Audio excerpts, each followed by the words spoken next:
For 100 million years, birds have been developing a feel for the sky.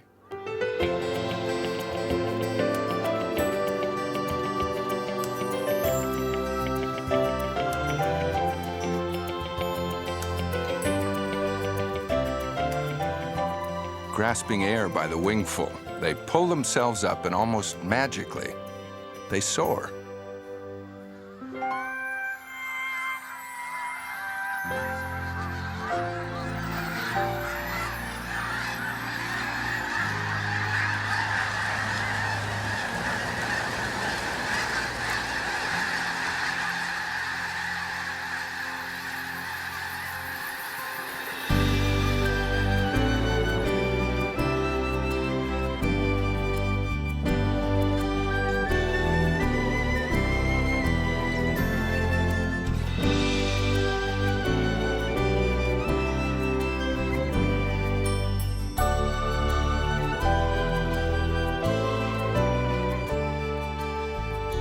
Only 100 years ago, we learned what the birds know instinctively. Flying is serious business, but with a magic all its own.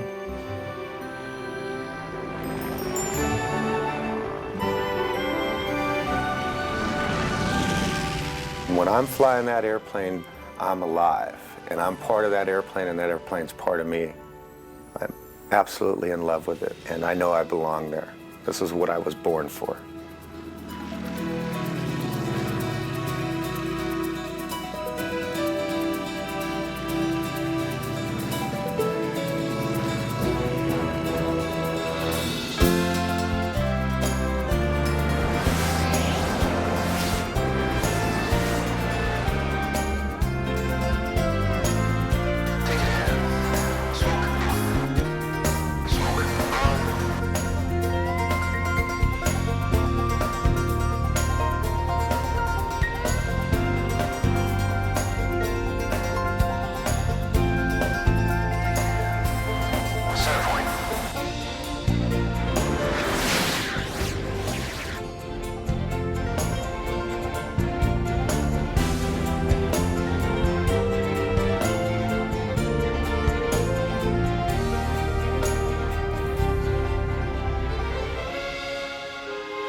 There's a joy known to all who share the sky.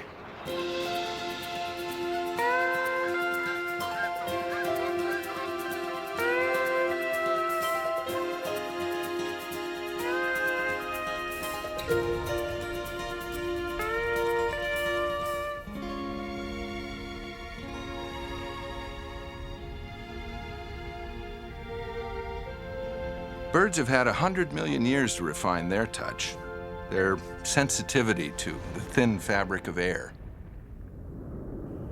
But it takes years of training before we could acquire that feel for the sky. Years before a pilot can fly as if the plane were a second skin.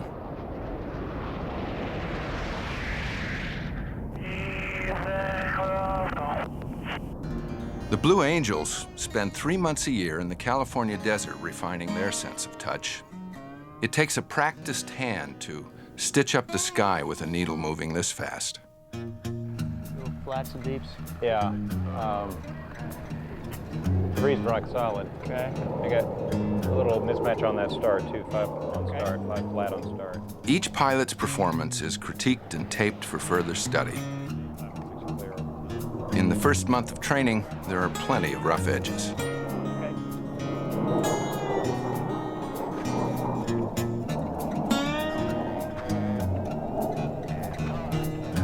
Bottom looks pretty good. Okay. 3 clears on top.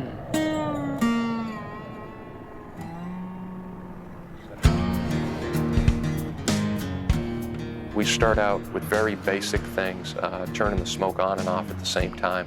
And then we build on that. And just every day we try to do everything exactly the same.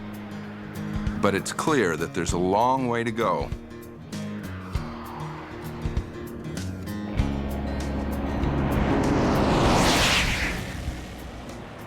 Ryan Scholl, the rookie in the number 6 jet, is having difficulty with one of the hardest maneuvers, the vertical roll. Yeah, that's what it rolls like. When an airplane is spiraling this fast, the right touch is the only thing that can keep it under control. It only takes about 1/8 to 1/4 of an inch of stick movement in the wrong direction, and the airplane will go into out-of-control flight. And out-of-control flight is not a good thing. Looks like this time, just a little bit of positive. In the debriefing room, Mark Provo, the lead solo pilot, gives his rookie partner some pointers. For Ryan, the vertical rolls must become second nature. The airplane can get uncontrollable very quickly, and you have to do it very precisely, and it takes concentration, stick position, a feel in the pants, because once you start rolling, all your gauges, everything starts to spin, and the whole world starts to spin, and that's what you want to feel. You want to feel a real tight, crisp roll rate. If you don't, then it's time to turn the smoke off and clear out of the maneuver early, because pretty soon you're going to be departing, and the airplane gives you very little warning when you're max performing it like that. Taking high-performance jets to the edge requires precision. That's why during desert training, the Blue Angels fly 2 hops a day, 6 days a week. Each morning, the maintenance team test runs the systems and inspects the entire plane for problems. The airplanes have to be just as flawless as the pilots.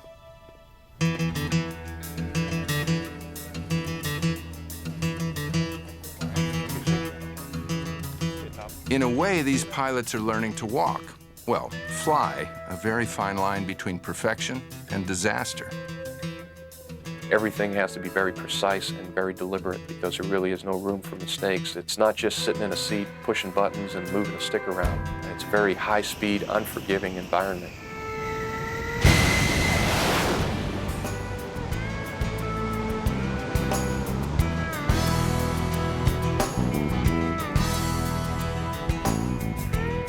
Like any good magic act, the 2 solo pilots need perfect timing and teamwork to pull off their dynamic sleight of hand. Right prior to center point, we do a 270-degree roll away from each other. And it's a totally blind roll, and I am right next to him. So it's a complete trust maneuver. We try to make it look like one plane, and then he pulls away, and there's 2 planes there. And it's probably 5 times out of 100 we do it the way we want to do it.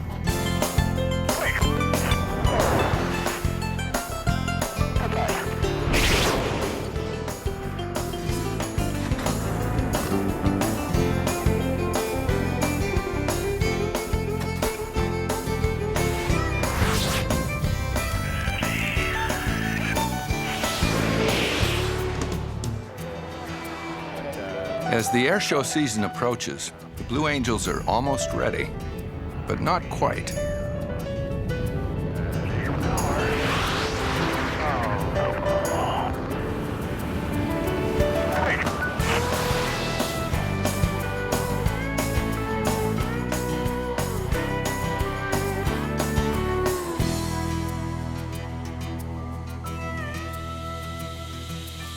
Today, we take airplanes for granted. But just a century ago, flight was only a dream populated by birds. Realizing that dream took a great leap of imagination.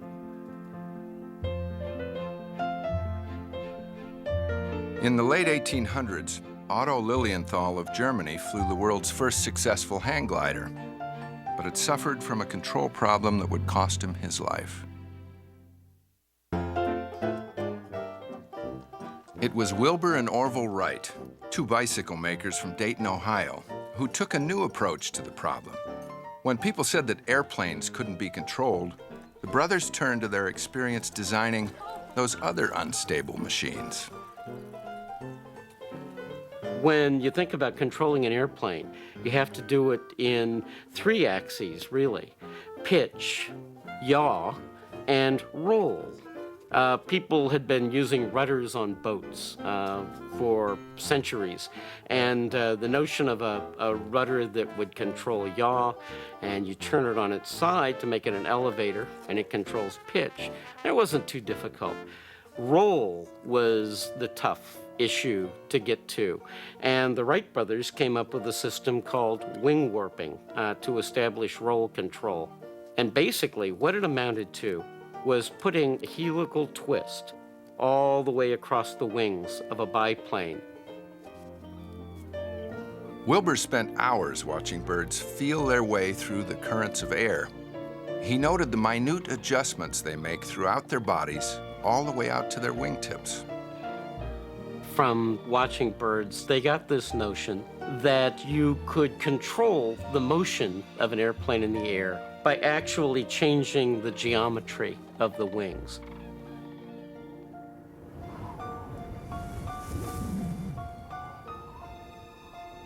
To test their theories, the Wrights searched for a location with consistent winds, gentle elevation, and a soft place to land. Kitty Hawk, North Carolina, was the answer. Their plan was to start with a glider, then add propellers and a gas-powered engine. But after 2 seasons, their glider could barely lift a man. And so they built their first wind tunnel. The wind tunnel enabled the Wright brothers to test one surface after another very quickly. The brothers knew that the key was in the shape of the wing, but they needed an efficient way to test their new designs, to get a feel for the air with small experimental wings. Meanwhile, Samuel Langley of the Smithsonian Institution was racing to be the first into the air. On December 8th, 1903, the world held its breath. Samuel Langley is one of the world's great scientists. He's operating with tens of thousands of dollars worth of taxpayers' money. And he's doing it in public, in front of the New York Times and everyone. And he fails. And he fails in such a spectacular way. And a little more than a week later, 9 days later, on the Outer Banks at Kitty Hawk, North Carolina, these 2 bicycle makers from Dayton, Ohio, go out and do it. They do what Langley had failed to do with just a handful of local citizens as witnesses. On a cold December morning, a small crew of Kitty Hawk volunteers walked up the beach to help the Wright brothers. All right, boys, give me a hand with this. Together, they pushed the new propeller plane out to the launch rail. One of the fellows who was there that morning described how the 2 of them, Orville and Wilbur, sort of walked off by themselves as they were getting ready to go and talked to one another and shook hands, just privately, the 2 of them. Orville was chosen to pilot this flight. After he climbed in, they turned over the propellers, and off she went.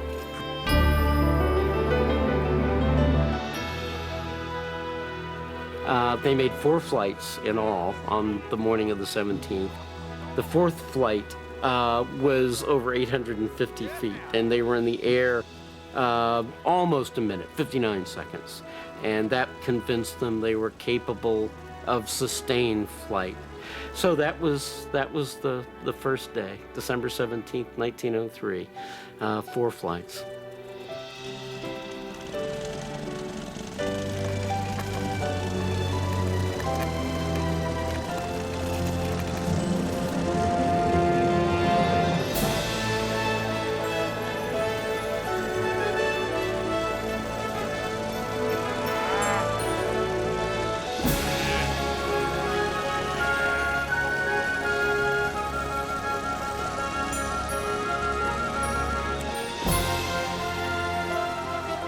Solving the problems of both lift and control helped the Wright brothers achieve flight. But they knew they had a long way to go before they could fly as precisely or as instinctively as a bird. Birds have the advantage of strong, hollow-boned wings, which flex and change shape to meet all the demands of getting into the air.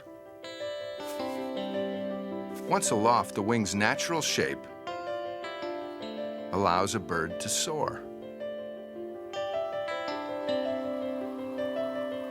The special curve that all wings have in common causes passing air to accelerate over the upper surface, creating a partial vacuum which literally sucks the plane skyward, as if by magic.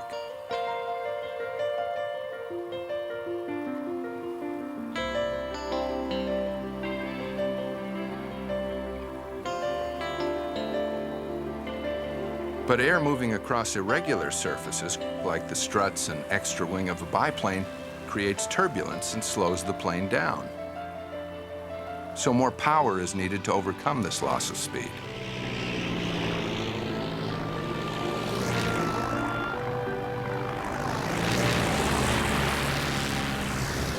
Streamlined designs, like the DC-3, have greatly reduced air turbulence and drag. To increase the passenger load of a plane, more powerful engines are needed for greater thrust.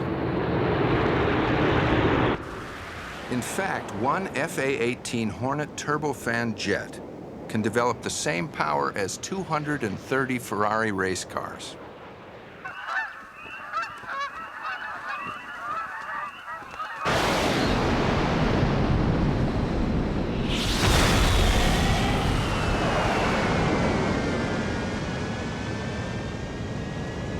Design determines airspeed and maneuverability, for birds as well as planes. Shorter wings reduce drag and allow for more speed and sharper turns.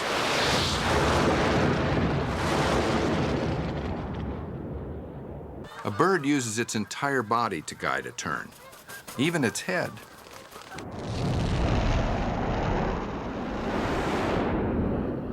Planes rely on forward motion for lift, while birds, who can direct thrust downward, can land on a dime.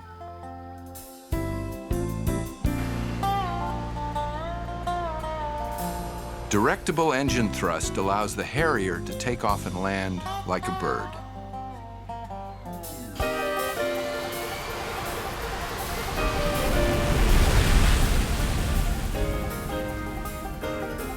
Harriers can even hover. About the only thing they can't do is flap their wings.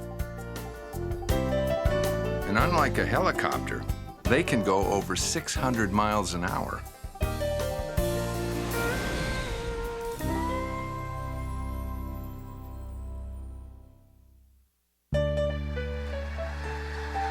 What if we need to fly even faster, say 1,300 miles an hour, and then land in the space of a small parking lot?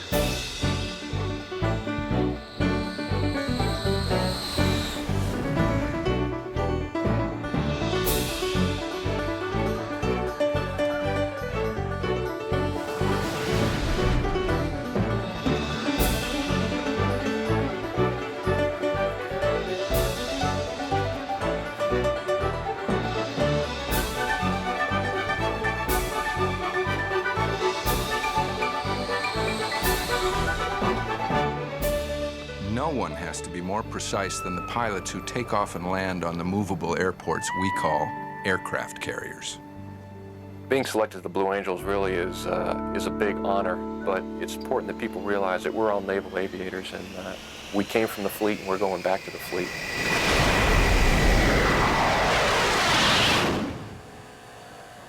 The excitement and challenge of shipboard operations and landing and taking off aircraft carriers is something that we all look forward to going back to, and we miss it, believe me. We really do. To take off, a powerful catapult slingshots the plane from 0 to 160 miles per hour in less than 2 seconds.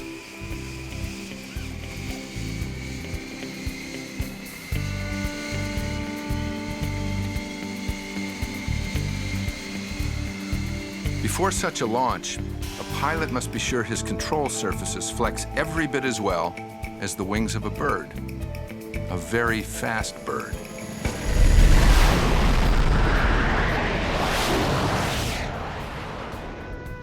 Because such flying is so intense, the FA-18 is equipped with the latest high-tech aids. They actually have a voice that speaks to you, kind of call your attention. And the engineers thought that the pilots would be more responsive to a woman's voice, so that's what they put in there. Altitude, altitude, If you set a certain altitude, it'll come up and say, altitude, altitude, in a very calm voice. So sometimes they're a lot more calm than we are. As a Blue Angel, Scott Anderson has seen his share of difficult flying. But if you think taking off from an aircraft carrier is tough, try landing on one in rough seas. It's the toughest challenge in aviation, and it's all about touch. Tech 301, Hornet Autoball 56. Roger, Auto 29 slowest.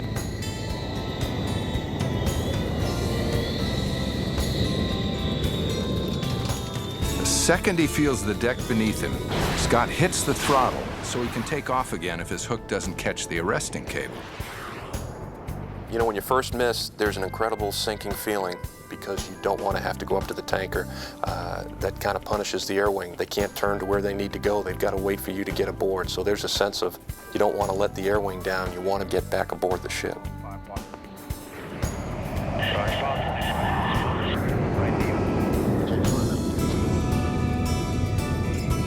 Altitude. Altitude.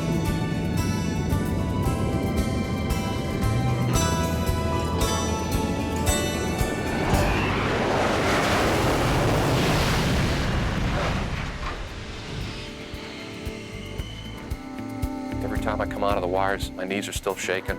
My heart's pounding 1,000 miles an hour, and it takes a while to calm yourself down. But you go out there the next time, just fired up and ready to get after it because it's what we all love to do.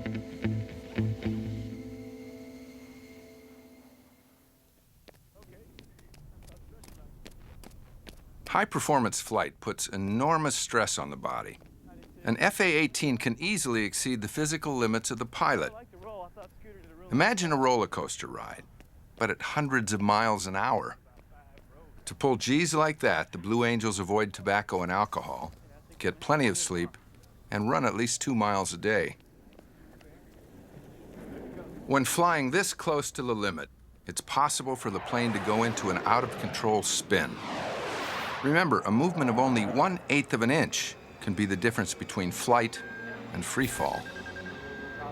Pilots train for spin recovery, so they'll know what to do in a life-and-death situation. Besides slamming the pilot around, the increased G-forces can pull the blood from his brain and make him black out.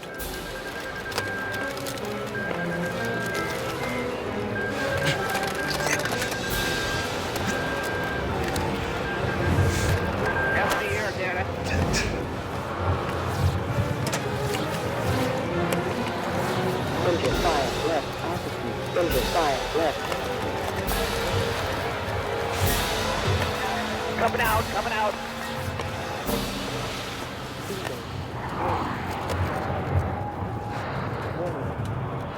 Warning. Forward stick. Recovered. Roger that. Warning. Heading home.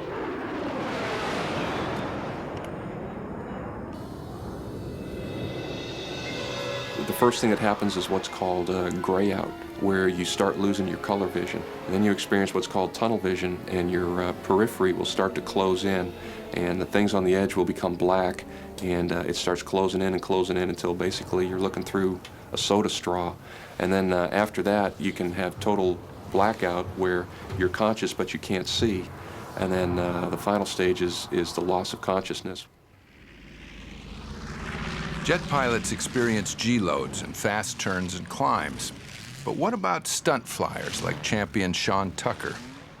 We go through these rapid onsets of high positive Gs to high negative Gs, sustained negative Gs where your head becomes engorged with blood and you're pushing, and then you come right away to a rapid onset of positive Gs. You can pass out like that.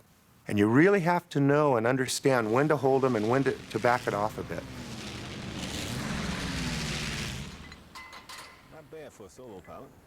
To avoid blacking out in a spin, pilots learn to flex neck, chest, and leg muscles to trap blood in their brains. To achieve this kind of muscular control, the Blue Angels weight train for at least an hour every day.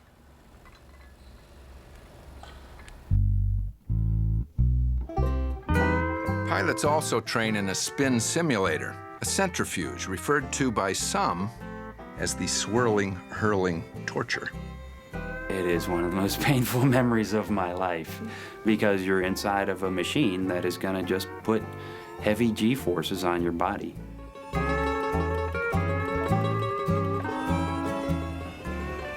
The centrifuge also teaches pilots like Ryan Scholl to rely on their instruments, not their senses, when they become disoriented.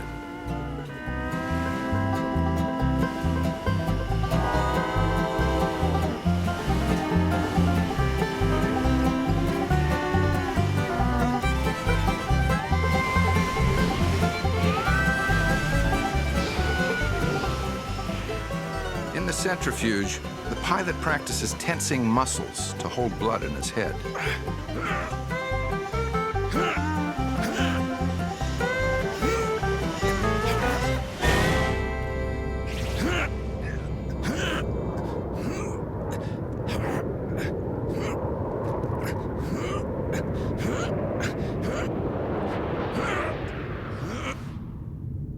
The training is over, and the Blue Angels are ready for the air show circuit.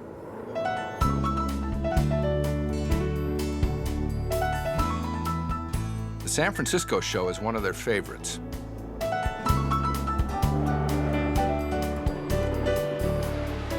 With most of the rough edges smoothed out, they perform with precision and grace.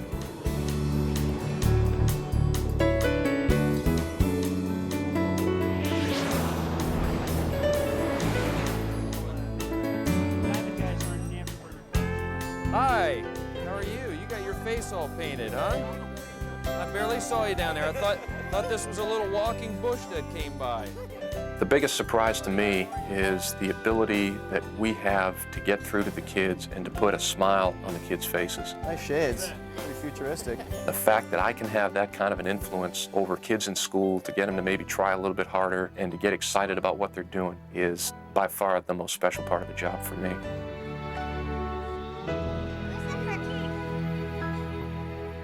Every week, the Blue Angels are at a new city, swapping stories with other pilots like Sean Tucker.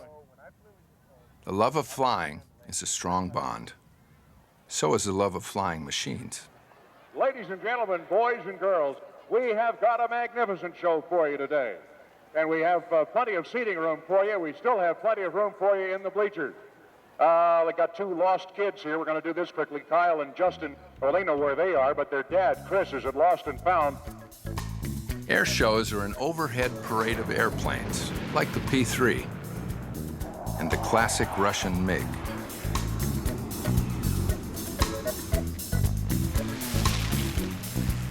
Patty Wagstaff in her Extra 300S airplane is popular with the crowd. Well, when I was 10 years old, I told my parents that I wanted to be an airline pilot. And they patted me on the back and smiled and said, "Patty, girls don't become pilots." Patty became the first woman to win the National Aerobatic Championship.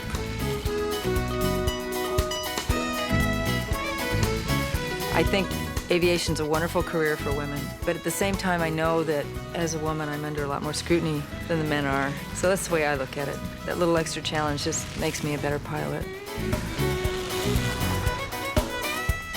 Of course, there's an element of danger, but airshow pilots are the kind of people that require, I think, more intensity in their life.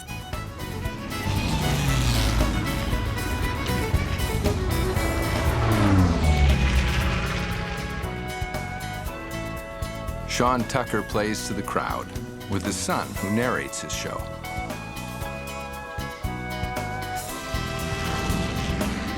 Here's my dad, turning around and around until airspeed comes to zero, building up speeds up to 100 miles an hour backwards. This is my dad's version of the incredible Mr. Charlie Hillard torque roll. My airplane is just a wonderful sky dancing machine. It's fabric, and I can feel the sky through that airplane, just like when you're sailing with a tiller and you're holding on to the sheet, you can feel the air through that rope. When I'm holding on to that stick, I can feel that air and I can bounce through the sky. And my routine is a very dramatic, tumbling end-over-end routine, and I come out of that maneuver and I pull it straight up and I fly backwards for 500 feet. I gotta feel that sky.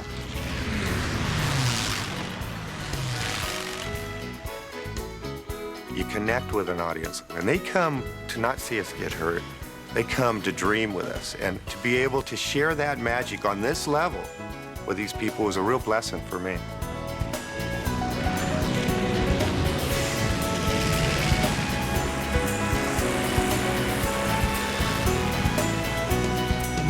And if you look over to the right, you'll see a side-by-side with a third jumper down underneath. And that's the formation that's going to be the last to land, as that's going to be the formation carrying the flag.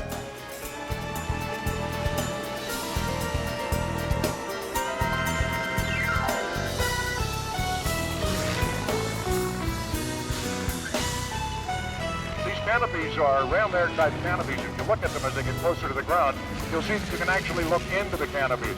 They're shaped like the wing of an airplane and are completely maneuverable. You know, the Wright brothers, when they started to fly, discovered the way they could control the airplane was by warping the wing, and that's still how we're controlling these canopies. To introduce the Blue Angels segment of the show, their C-130 transport crew demonstrates the jet-assisted takeoff.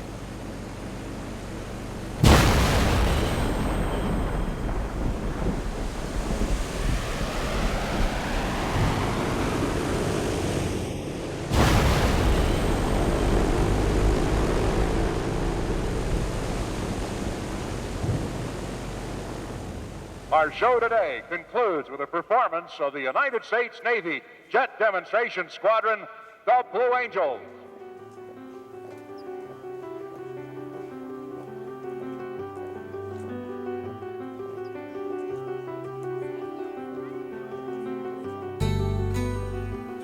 Every flight's the Super Bowl, you know. We go out there and get fired up and just try to give it everything we have. It's the most challenging flying I've ever had to do. Ready now.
What we really strive for is to make it look from the ground like it's easy.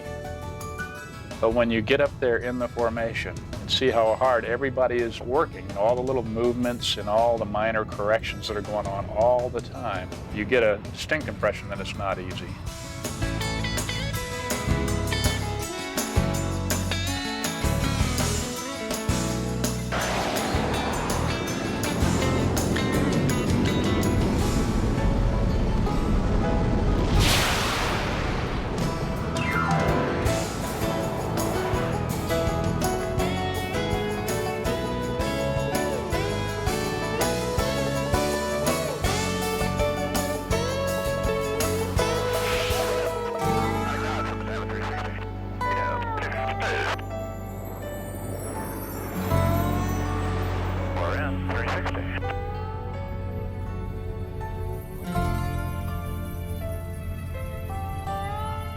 Actually, we're a lot closer than what it looks on the ground. Turbulence doesn't help, although when we hit bumps, generally we all bump together, we all bounce the same amount, and so you can't overreact to the turbulence. The maneuver that Ryan and I really like is the tuck-away cross. We come in towards the crowd, and then we roll basically away from each other, and it looks like we're actually going to hit each other.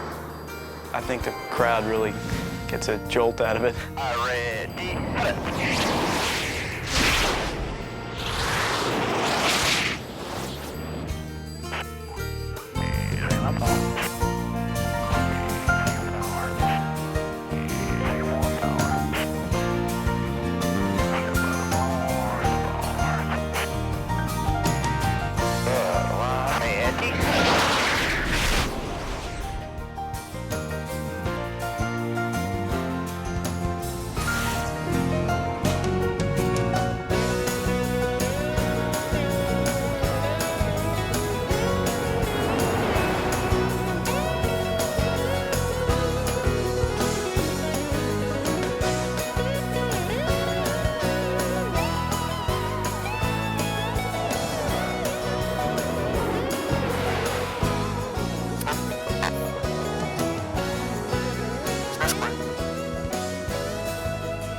By now, Ryan Scholl has mastered that elusive vertical roll. He does it almost by instinct.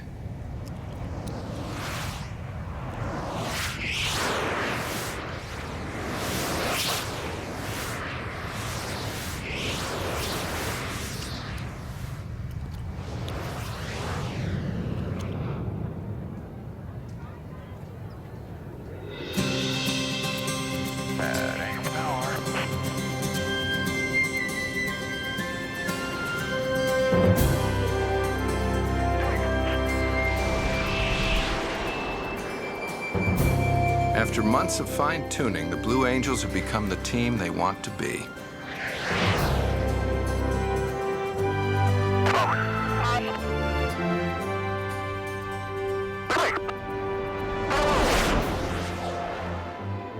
Each pilot has acquired a distinct feel for the air, but together, like the fingers of a skilled magician's hand, they fly as one.